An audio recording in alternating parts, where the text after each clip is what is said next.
Hi, children. Good morning. Before going to start the session, let's start with prayer, right? Join your hands, close your eyes, and listen to me. Asato ma satgamaya tamaso ma jyotirgamaya mrityo amritam gamaya. Om Shanti Shanti Shanti. Fine, children. Now slowly open your eyes. Great. So today we are going to recall our chapter 3. Okay. So what is the title of the chapter? It is Adaptation in Plants and Animals. Okay. So what is habitat? It is a place in which the animals and plants will live. Okay, so according to the place, the plants and animals may adjust to the surroundings. So that adjustment is called adaptation. Okay, so the habitat is divided into water and the land is further divided as deserts, forests, polar regions, hills and mountains, grasslands. Then now we are going to see about adaptation in animals. Those animals that lives on land is called terrestrial animals, right? So how the animals in desert will get adapt?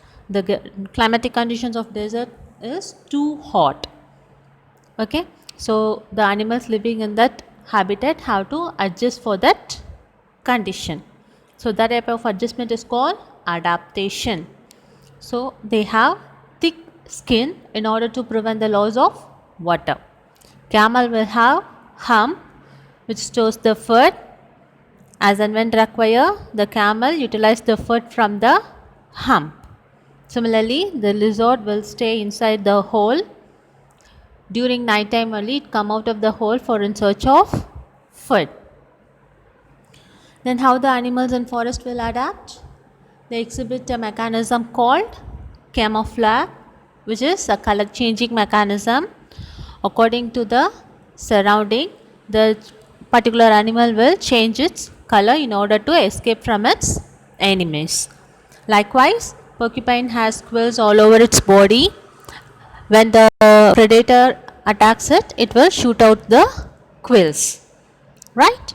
Then how the how the animals in grasslands will adapt? The grassland have dry and windy conditions, so plants, the trees grows in very rare manner. No dense trees will be seen in the grassland, so the animals have to graze in a herd manner in order to prevent the loss of water due to dry condition. Okay, then here the grasshopper have long hind legs in order to jump, that is hop easily, and it has short forelegs in order to hold the foot properly. Now animals in polar region have very cold climatic condition. The plants, the animals, that is the birds may migrate from one place to another place for in search of appropriate climatic conditions, and some animals like lizards and snake will hibernate for a long period of time. An animal like polar bear has thick skin in order to get rid of the cold conditions exhibiting there. Then animals in water. The animals in water tend to be aquatic animals. They have gills and fins. Gills helps them to breathe in the water and fins helps them to move in different directions. Likewise, for the amphibians, they have lungs for breathing in land and it uses skin for breathing in water. So this is about adaptation in plants. Now we are going to see adaptation in animals. Now we are going to see about adaptation in plants. So the plants living on land is called terrestrial plants, and the plants those are living in desert have thick leaf, that is the stem, which helps in prevent the loss of water. Okay, they have spine over the leaf. So example for those plants are cactus plants and bubble trees. These may seen in the desert region.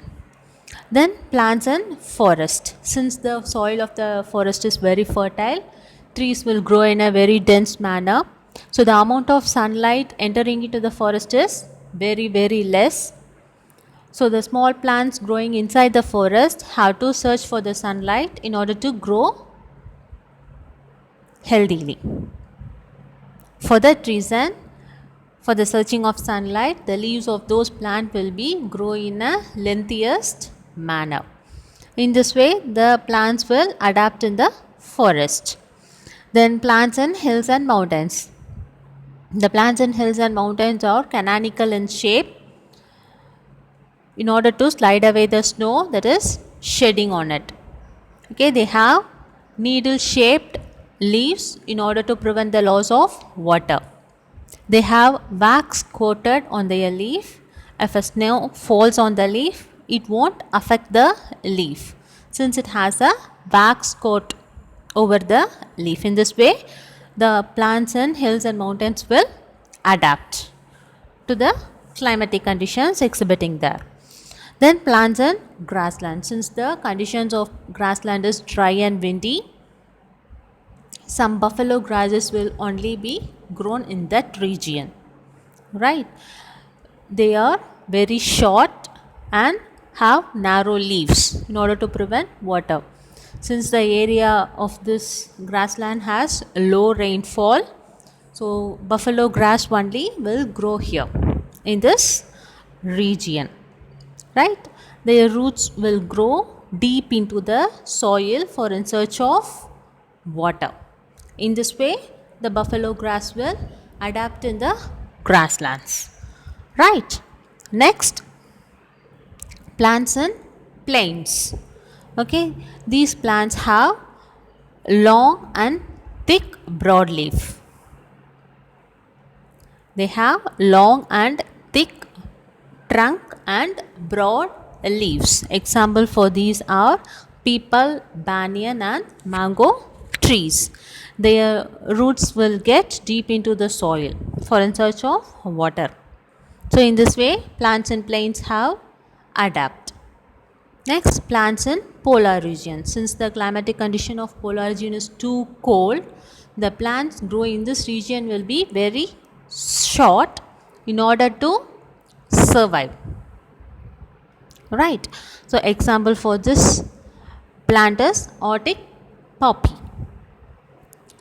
Okay, they are very small. Their root goes deep into the soil. Okay, so in this way the plant will adjust. Then plants in water. These plants are called aquatic plants and they categorized as floating plants, underwater plants and fixed plants. Floating plants in sense they will float over the water surface. Example for this is duckweed and water hyacinth. They have spongy stem. Okay, and then underwater plants, they will grow under the water, deep into the water, deep into the ocean. Their roots will get fixed into the muddy soil. Example are tape grass and hydrilla. Then fixed plant, the leaves will over the water surface and the stem will fixed into the soil under the water.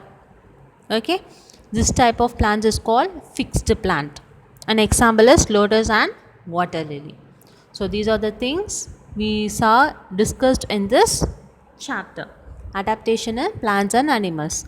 Now take down your classwork note and note these keywords: surrounding, community, hibernation, habitat, adaptation, migration, scarcity, aquatic, gills, terrestrial, camouflage, chameleon, amphibians, duckweed and hyacinth.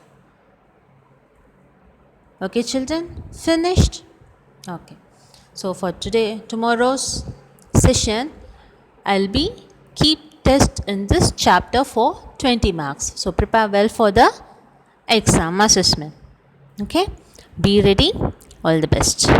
We can see in next session.